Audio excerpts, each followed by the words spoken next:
बिस्मिल्लाहिर्रहमानिर्रहीम। अस्सलाम वालेकुम व्यूअर्स, उम्मीद है कि आप सब खैरियत से होंगे। मैं आपके लिए हाज़िर रही हूँ एक न्यू और लेटेस्ट वीडियो के साथ, जिसमें मैं आपके साथ शेयर करूँगी स्टाइलिश स्लीव्स का डिज़ाइन। तो इस वीडियो को स्टार्ट करते हैं। तो यहाँ पे आप देख सकते हैं हमने स्लीव्स ली हैं, जिनकी जो चौड़ाई हमने रखी है आगे से जो बॉटम की, वो तकरीबन हमने 13.5 इंच रखी है। देन उसके बाद यहाँ से आगे से हम तकरीबन 3 इंच पे इसकी मार्किंग करेंगे। 3 इंच पे इसकी मार्किंग करके देन उसके बाद हम इसे आगे से उतार लेंगे। तो यहाँ पे आप लंबाई और चौड़ाई अपने हिसाब से रख सकते हैं स्लीव्स की। और यहाँ पे आप देख सकते हैं हमने 3 इंच पे इसकी मार्किंग कर ली है। देन उसके बाद जो हमने मार्किंग की है उसी के ऊपर हम इस तरह से कैंची की मदद से इसे काट लेंगे। तो ये आपने पट्टी काट के इलादा से रख लेनी है। और देन उसके बाद हम इसकी जो आगे से डिज़ाइनिंग करेंगे स्लीव्स के ऊपर, वो स्टार्ट करेंगे। तो यहाँ पे हमने आप देख सकते हैं कि पट्टी की कटिंग हो गई है। देन उसके बाद यहाँ पे सबसे पहले हमने जो हमारी शर्ट के साथ का जो बॉर्डर था वो हम लेंगे और उसके ऊपर हमने इसे गोल शेप में काटना है, जिसके लिए आपने कोई सा भी ढक्कन ले लेना है किसी भी चीज़ का। तो यहाँ पे आप देखेंगे मेरे पास यहाँ पे बॉडी स्प्रे का जो ढक्कन था वो अवेलेबल था। तो इस ढक्कन की मदद से यहाँ पे हम डीप शेप देंगे। तो उसके लिए सबसे पहले आपने ढक्कन को हाफ कर लेना है। देन उसके बाद आपने मार्किंग करनी है और मार्किंग करने के बाद इस तरह से आपने कैंची की मदद से कट कर लेना है जहाँ जहाँ हमने मार्किंग की है। उसके बाद आपने नीचे से इस तरह से कट कर लेना है, सीधा रख के कट करना है और हमने इसे डीप शेप देनी है। सेम इसी तरीके से सेम इसी प्रोसेस से आपने यहाँ पे ज़्यादा सारे डी शेप में इस बॉर्डर को काट लेना है। तो यहाँ पे आप देख सकते हैं हमने यहाँ पे डी शेप में ज़्यादा सारे डी कट कर लिए हैं। और यहाँ पे अपने फैब्रिक को जो हमने बॉर्डर लिया है उस फैब्रिक को आपने डबल रखना है। देन उसके बाद आपने उसी का छोटा साइज़ करके और एक और डी शेप में यहाँ पे कंट्रास्ट में फैब्रिक को काटना है। और यहाँ पे मैं आपको इसकी लंबाई और चौड़ाई बताती हूँ कि हमने इसकी कितनी और लंबाई और चौड़ाई रखनी है। यहाँ पे जो बड़े वाले डी हमने कट किए हैं उसकी जो लंबाई है वो तकरीबन चौड़ाई है वो तकरीबन हमने 2.5 इंच रखी है। और जो इसकी लंबाई है वो तकरीबन हमने 1.25 इंच रखी है। देन उसके बाद जो छोटे डी कट किए हैं उसकी चौड़ाई जो है वो हमने तकरीबन 2 इंच रखी है और चौड़ाई जो हमने रखी है वो हमने तकरीबन 1.5 इंच रखी है। तो उसके बाद ये जो हमने डी शेप कट की हैं उसको हम सिलाई करेंगे। तो इस तरह से साइड से आपने इसी तरह से डी शेप में ही कट करने हैं, सिलाई करने हैं। तो सेम इसी तरीके से आपने यहाँ पे सारे डी को इस तरह से इसी शेप में सिलाई कर लेना है। और उसके बाद हमने छोटे डी काटे हैं स्मॉल डी, उनको भी इसी तरीके से आपने सिलाई करना है। देन उसके बाद आपने इसे सीधा कर लेना है और सीधा करने के बाद इसे आपने अंदर से अच्छी तरीके से खोल लेना है। चाहे तो आप इसके अंदर छोटे छोटे कट्स लगा लें और कट्स लगा के आप इसे सीधा करें। और सीधा करने के बाद इसके ऊपर आपने अच्छे तरीके से प्रेस लगा लेनी है। और प्रेस लगाने के बाद ये आपको थोड़े नीट नज़र आएंगे। तो जो छोटे वाले डी हैं उनको भी आपने सेम इसी प्रोसेस से आपने सीधा करना है और सीधा करके और आपने इसके ऊपर अच्छे तरीके से प्रेस लगा लेनी है। तो यहाँ पे हमारे जो सारे डी थे स्मॉल भी और जो बड़े हैं वो दोनों तैयार हो गए हैं। उसके बाद यहाँ पे आप देख सकते हैं हमने छोटे वाली बारीक लेस ली है। यहाँ पे हमने शटल में लेस ली नहीं बल्कि मिल्की में हमने लेस ली है। उसको हमने डी शेप दी है, जहाँ से गोल शेप आई हुई है वहाँ पे हम इस तरह से लेस का रख के और सिलाई लगा लेंगे। आप चाहें तो गुम तरीके से भी इस लेस को लगा सकते हैं, मीन्स कि इसके अंदर रख के और लेस को स्टिच कर सकते हैं। लेकिन यह है कि अंदर रख के आप करेंगे तो वो सही सफाई से नहीं आती। तो इस तरह से पहले आपने डी तैयार करनी है और डी तैयार करने के बाद फिर आपने लेस को नीचे की तरफ रखना है और इस तरह से साथ साथ सिलाई लगाते जाना है, ऊपर की तरफ सिलाई लगानी है। तो सेम इसी तरीके से आपने छोटे डी भी तैयार करने हैं और बड़े डी दोनों तैयार कर लेने हैं। और सिलाई लगाने के बाद आपने लेस लगाने के बाद आपने इसके ऊपर अच्छे तरीके से प्रेस लगानी है ताकि जो हमारी लेस है वो सफाई से आए। देन उसके बाद आप देख सकते हैं हमने ये छोटे वाला डी तैयार कर लिया है। इसके ऊपर आपने अच्छे तरीके से प्रेस लगा देनी है ताकि ये जो लेस हमारी है वो अच्छे से आ जाए। देन उसके बाद यहाँ पे जो बड़े वाले डी हैं उसमें हमने कंट्रास्ट में लेस का यूज़ किया है। यहाँ पे हमने येलो कलर की लेस अटैच की है और जो येलो वाले डी थे उनके साथ हमने वाइट कलर की लेस अटैच की है। तो सेम इसी तरीके से आपने बड़े डी को सबको इसी तरीके से रेडी कर लेना है और नीचे की तरफ इस तरह से लेस को रखते जाना है। ऊपर की तरफ आपने इस तरह से फैब्रिक को ऊपर की तरफ रख के और इस तरह से लेस को इसके साथ अटैच कर लेना है। तो यहाँ पे हमने सारे डी तैयार कर लिए हैं, उनके साथ लेस को अटैच करके इन्हें तैयार कर लिया है।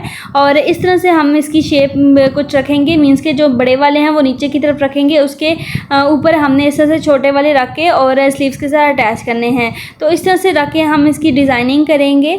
तो यहाँ पे हमारे डी तैयार हो चुके हैं। उसके बाद हम जो स्लीव्स हैं वो लेंगे और स्लीव्स का जो बॉटम है उसके ऊपर हम सबसे पहले लेस को अटैच करेंगे। तो आपने लेस को इस तरह से रखना है, मीन्स के लेस को आपने उल्टा रखना है और स्लीव्स को सीधा रखना है। तो लेस को आपने इस तरह से उल्टा रख के और इसके ऊपर आपने इस तरह से टॉप स्टिच लगा देनी है। और यहाँ पे आप देख सकते हैं साइड का जो हमने डिस्टेंस छोड़ा है वो तकरीबन आपने 1/2 इंच साइड से लाजमी छोड़ना है। उसके बाद यहाँ पे हमारी जो लेस है वो लगकर तैयार हो चुकी है। फिर उसके बाद हमने इस तरह से जो डी की उल्टी साइड है वो आपने इस तरह से रख के और इसके ऊपर सिलाई करनी है। और यहाँ पे आपने एक बात का ख्याल रखना है कि इस तरह से हमने डी रखे हैं, उसके ऊपर आपने सिलाई नहीं लगानी, बल्कि आप जब सिलाई लगाएंगे तो वो आपसे सही, आपकी जो सिलाई आएगी वो सही से नीट नहीं आएगी। तो यहाँ पे आपने डी को इस तरह से रखना है और जब आपने सिलाई लगानी है, इन्हें स्टिच करना है, तो उसके लिए आपने स्लीव्स को उल्टा करके और इसके ऊपर सिलाई लगानी है। क्योंकि जो आपने लेस लगाई थी और लेस की जो सिलाई आई हुई थी वो उल्टी साइड पे भी इसी तरह आई हुई है। तो आपने उल्टी साइड पे इस तरह से सिलाई लगानी है। नीचे की तरफ आपने डी को इस तरह से सीधा करके रखना है और ऊपर से आपने इस तरह से सिलाई लगानी है। तो यहाँ पे हमने डी को रख के सिलाई कर लिया है। फिर हम आपको इसकी सीधी साइड दिखाते हैं कि किस तरह से इसकी सीधी साइड आई है। तो यहाँ पे हमारी जो सिलाई है वो लग चुकी है। उसके बाद हम इसको आपको पलट के दिखाते हैं। यहाँ पे आपने इस फैब्रिक को इस तरह से पलट लेना है और पलटने के बाद जो इसकी लुक है स्लीव्स की वो कुछ इस तरह से आई है। फिर आपने इसकी ऊपर अच्छे तरीके से पहले प्रेस लगा लेनी है। प्रेस लगाने के बाद फिर आपने इसकी सीधी साइड करके इस तरह से आपने इसके ऊपर सिलाई लगानी है और सिलाई आपने इसके किनारे किनारे पे लगानी है। और आप जब भी कोई भी डिज़ाइन तैयार करें तो उसके लिए प्रेसिंग बहुत ज़्यादा ज़रूरी होती है, कटिंग भी बहुत ज़्यादा ज़रूरी होती है। लेकिन ये है कि आप जब प्रेसिंग अच्छी करते हैं उससे आपकी जो किसी भी डिज़ाइन में जो नीटनेस है वो ज़्यादा आती है। दैन उसके बाद जो आपने पट्टी कट की हुई थी, जो आपने पट्टी कट करके रखी हुई थी, उसको आपने इस तरह से डबल करके उसके ऊपर प्रेस लगानी है। उसके सेंटर में एक लाइन सी इस तरह से क्रिएट हो जाएगी। फिर उसके बाद आपने सेम इसी प्रोसेस से जिस तरह से आपने उल्टी लेस को आपने उल्टा रखना है और जो पट्टी है उसे सीधा रख के उसके ऊपर इस तरह से इसके साथ लेस को अटैच कर देना है। उसके बाद जो लेस वाली पट्टी है आपने इस तरह से उल्टा करके उसके ऊपर रखना है और इसके ऊपर इस तरह से सिलाई लगानी है ताकि नीचे वाले जो डी हैं उनके जो किनारे हैं वो इसके साथ अटैच हो जाएंगे। और आपने यहाँ पे इस चीज़ का ध्यान रखना है कि जो डी के ऊपर लेस लगी हुई है वो ही इसके साथ सिर्फ अटैच हो। और साथ साथ आपने इस तरह से देखते जाना है और नीचे से जो डी है वो आगे की तरफ करते जाना है और ऊपर वाले जो लेस वाली पट्टी है आपने उसे इस तरह से फिक्स करते जाना है। तो इस तरह से आपने रख के और सिलाई लगा लेनी है। तो यहाँ पे हमारी जो लेस वाली पट्टी थी वो इसके साथ अटैच हो गई है। दैन उसके बाद यहाँ पे हमने डोरी तैयार करनी है और डोरी को तकरीबन आपने 1.5 इंच लंबाई में इस तरह से पीसेस कट कर लेने हैं और हम इसे लूप शेप दे के और इसके साथ अटैच करेंगे।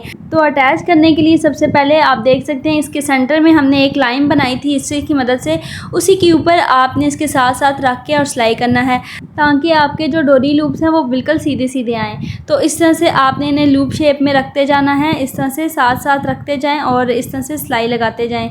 और सिलाई आपने जो हमने बीच में सेंटर में लाइन लगाई है उसी के ऊपर ही आपकी जो सिलाई है वो आनी चाहिए। और आपने जब डोरी लूप्स अटैच करने हैं तो आपने इस तरह से 2-2 के पेयर्स बना के और इसके साथ अटैच करने हैं। और इसका बीच का जो डिस्टेंस हमने रखा है वो तकरीबन 1 या 1.5 इंच आप रख सकते हैं, लेकिन ज़्यादा बेहतर यही रहेगा कि आपने इसके बीच का डिस्टेंस जो रखना है वो तकरीबन आपने 1 इंच ही रखें तो ये ज़्यादा प्यारा लगेगा। तो इस तरह से आपने डोरी लूप्स के पेयर बनाते जाना है और उसके साथ अटैच करते जाना है। उसके बाद जो हमने वाइट वाली लेस इसके बीच में अटैच की थी उसी को आपने दोबारा से आगे की तरफ इस तरह से रख के और जो डोरी लूप वाली सिलाई है ऊपर से हमने लगाई थी उसी के ऊपर आपने लेस को रख के इसके साथ अटैच करना है। उसके बाद जो आगे से हमने तकरीबन 1-1.5 इंच फैब्रिक छोड़ा था एक्स्ट्रा, वो आपने इस तरह से फोल्ड करके और फोल्ड करने के बाद आपने इस तरह से लेस के ऊपर रख के और इसके किनारे किनारे पे सिलाई लगा लेनी है। फिर हमने इसको पलट लेना है, इस तरह से सीधा कर लेना है और सीधा करने के बाद आपने इसके ऊपर अच्छे तरीके से प्रेस लगा लेनी है और जो उल्टी साइड पे पट्टी बचेगी उसे आपने सुई धागे की मदद से इसकी तुरपाई कर लेनी है। उसके बाद यहाँ पे हमने पल्स का यूज़ किया है, डोरी लूप के अंदर भी इस तरह से आपने अटैच कर लेने हैं और जो हमने सेंटर में छोटे वाले डी बनाए हैं उन्हीं के सेंटर में भी आपने एक एक पर्ल अटैच करना है। तो आप चाहें तो सुई धागे की मदद से भी अटैच कर सकते हैं, नहीं तो आप कोई भी ग्लू या गम लेके उसके साथ भी इस तरह से पर्ल्स को अटैच कर सकते हैं। सो व्यूअर्स, ये थी आज की हमारी स्टाइलिश और यूनिक सी स्लीव्स की वीडियो। मैं उम्मीद करती हूँ कि मेरी आज की वीडियो आपको अच्छी लगी होगी। अल्लाह हाफिज़। Thank you for all viewers.